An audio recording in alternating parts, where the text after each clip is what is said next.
This is apropos. Well, 2 days after the US promised to reopen the strategic waterway under an agreement with Iran, shipping through the Strait of Hormuz remains at a trickle, despite Donald Trump's assertion that it will be fully reopened after the deal is signed on Friday. Shipping groups are warning that uncertainty remains about the steps required to get traffic moving through the strait and about how long it will take for it to be cleared of mines. Monty Francis has the latest. Reopening the Strait of Hormuz is the focal point of the framework of a peace deal between the U.S. and Iran. That's because before the U.S. and Israel launched attacks, about 20 million barrels, or 1/5 of the world's oil supply, flowed through the critical waterway. With oil prices soaring, the International Energy Agency has called it the largest supply disruption in the history of the global oil market. Single most important solution to this problem is the fully and unconditionally opening up of Strait of Hormuz to shipping. At the G7 summit this week in France, many leaders fear the strait could open just to close again if a peace deal falls apart.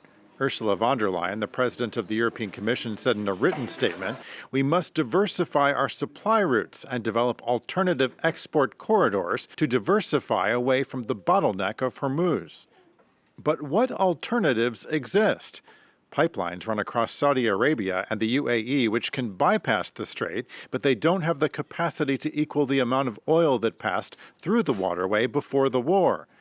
Syria is positioning itself as an alternative route, already moving Iraqi oil by land to the Mediterranean and attracting billions in regional investment. But the overall project could take years. The crisis in the strait has accelerated a global shift away from fossil fuels, boosting demand for renewable energy sources like solar and wind, and pushing more consumers toward electric vehicles. In the meantime, European leaders have pledged military assets to help reopen the Strait of Hormuz. Britain and France have joint command of a coalition set to begin operations once a ceasefire is made official. Well, for more, we're joined now by Maisoon H Kafafy, Senior Advisor to the Atlantic Council's Middle East Programme. Thanks so much for being with us on the programme this evening. You point out that the risks around the Strait of Hormuz have been well understood for years, mapped, modelled and priced into infrastructure decisions, as you say yourself. So why have efforts not been made to reduce that risk? Thank you for having me. Short answer is because it's too costly and the commercial logic has never been there. I think this crisis, despite how stark it's been and despite the 20% of global oil supply that's been removed off of the market and the second and third order effects of that on the average citizen, has shown us that reliance on a single choke point is just simply not sustainable. But unfortunately, in previous iterations of trying to build alternative infrastructure, the commercial viability was simply not there. And the economics of the upfront investment into these projects were perhaps too large to justify. And do we know what kind of level of investment would be needed then to create alternative infrastructure and new routes for oil? That largely would depend on what specific project we're talking about, right? But as we think of these projects, I like to sort of break it down into three buckets. The first bucket is the existing alternative pipelines, and that's where we think of Saudi Arabia's East-West pipeline, for example, moving oil to Yanbu and then through the Red Sea. The second example would be the UAE Habshan Fujairah pipeline, which is providing partial relief. But then as you get into the second sort of bucket, you start thinking of activating infrastructure that is already on the ground but is not utilized, whether for political conditions or project completion reasons. And that's where we're seeing a lot of action in Iraq, Turkey, and Syria around some of those pipelines, as the map just showed minutes ago.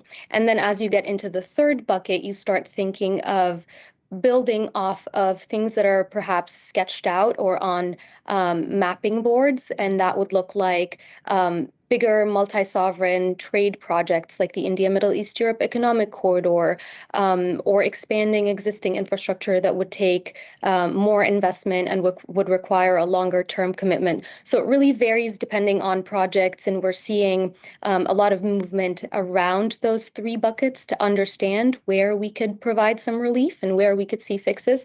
But as it stands, I think the lessons are stark from this crisis, that reliance on single choke point is really costly.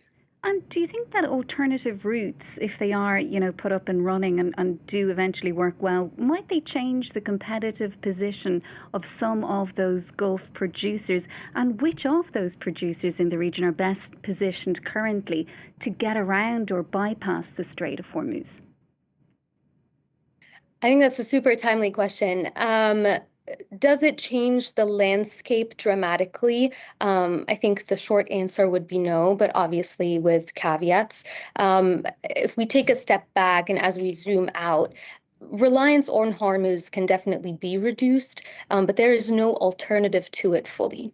And so unless there is a way for these producers to completely reroute oil exports away from Hormuz, which is currently looking, unfeasible, not economically sound, and frankly speaking, it's just geography, right? You're operating with a map that just determines that you will have to transit through Hormuz. And so I don't think it's going to change the calculus for countries in the region drastically, but it will definitely get investors and countries thinking, at least for the near future, about how they could provide some partial relief in the case of any future disruptions. And Maisoon, the G7 summit currently happening here in France, do you think that the G7 itself can play a role in accelerating some of these projects that might eventually reduce dependence on the Strait of Hormuz, or are those decisions ultimately left up to the Gulf producers individually themselves? I think, again, it would vary project by project. What we've seen out of the G7 is definitely a change in the posture, and specifically in the US posture. I think we've seen President Trump move from a sort of security guarantor role into a deal broker role. Whether we will see him and other leaders be engaging in solving the long-term infrastructure problem is definitely something that I'm looking out for, and we're yet to see signals of that. But because the plan that is on the table, the 14-point memorandum, has a 60-day plan while they negotiate the nuclear question, it just becomes a matter of time before we see some of those signals. And do you believe that the focus that we have at the moment on these alternative routes, that they're actually changing the energy industry's thinking, or are these kind of concerns going to fade once the immediate crisis has passed, do you think? Here I will be a little bit skeptical, just because we've seen previous disruptions, obviously not at the scale that we're seeing right now. This is the largest oil disruption in recorded history. But, again, back to the question of commercial logic and viability. I think producers are going to be thinking seriously about whether it is sound to continue and rely on these choke points or not. That question obviously relates to Hormuz, but it also extends beyond that. I'm thinking of Bab el-Mandeb, sometimes thinking of the second order effects on the Suez. And so in broad terms, I think there's definitely going to be more emphasis on that. Do I think that that will translate into sort of a shovel in the ground and projects getting moving in the immediate future? I might be a little bit skeptical just because of the kind of investments in multi-sovereign coordination that those require. And Maisoon, what do you make of Donald Trump's assertion? We heard him again say it today, that the Strait of Hormuz is going to be permanently free of tolls. If we go back to the strategic waterway itself, that's diametrically opposed to what Iran is saying about what's going to happen there. Yeah. Again, because the outlines of the memorandum are quite unclear yet. I have my eyes on the Friday summit that is set to be hosted in Switzerland to get a little bit more clarity on what it looks like. I think there's been commitment from the international community, from international organizations, and from world leaders that these strategic waters are important for international peace and security, and that trade should and ought to flow toll-free. It is a commitment that the Trump administration has made publicly repeatedly. And I think the latest were Vice President J.D. Vance's remarks this morning. And so time will tell. And just finally, Maisoon, do you think that some of those world leaders and policymakers might be overestimating how much oil can realistically be rerouted away from Hormuz in the short to medium term? Yeah, I think we've seen the extent of the capacity, right? The East-West pipeline is operating at capacity, and that includes the conversion of pipelines to reroute. The Habshan-Fujairah pipeline rerouting onto the Gulf of Oman has also been operating at capacity. The Sumed pipeline in Egypt as well has been extended and is working at capacity. So I think we have seen just how much partial relief could be provided. And we've seen the limitations to that, and they're very real limitations. I think of Iraq and the partial relief that the pipelines through Turkey had provided. But again, political circumstances, existing commercial deals, planned closures of some of the pipelines.